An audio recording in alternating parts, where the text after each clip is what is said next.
And I was wondering, like, I feel like as from the outside, and naturally, and you talk about this later on in the book, how we see people as this like slither of who they are, and people have a public profile, and that becomes their brand. And if you look at it from the outside, you see Steve Jobs and yourself having this competition, envy, jealousy, kind of like arch rival, nemesis kind of portrayal. What was it actually like? Because it in the book it comes across much more inviting than that, as opposed to this kind of harsh rivalry. Well, I had a fantastic relationship with Steve. Early on, I got to do the basic, which they called AppleSoft, that went with every Apple II computer. So I worked with both Jobs and Wozniak to get that done.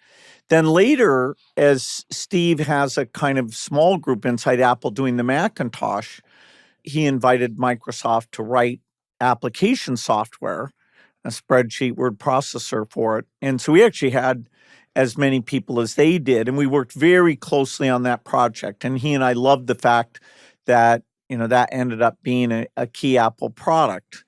Then he leaves Apple. I talked to him about Next, but I never thought that computer would do that well. So he was disappointed. But then when he goes back, and it's unbelievable what a great job he did, because Apple went from being on the way to dying to being the world's most valuable company. And Steve had really matured, and was something. And we helped write software for that. And later, when Steve is sick, we had about 5 different conversations where we got to talk about kids and, had computers done well, and, where he was pretty thoughtful.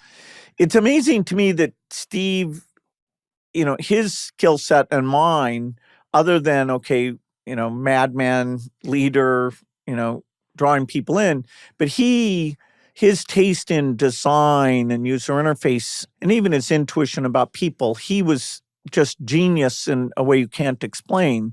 He didn't look at code and write code, whereas, my thing is, hey, I'm an engineer, here's the code, let's make it faster and smaller. So actually that allowed us to get along, because, what he was super good at, I was not good at. I envied those just incredible talents that he had. In some ways, he's more singular.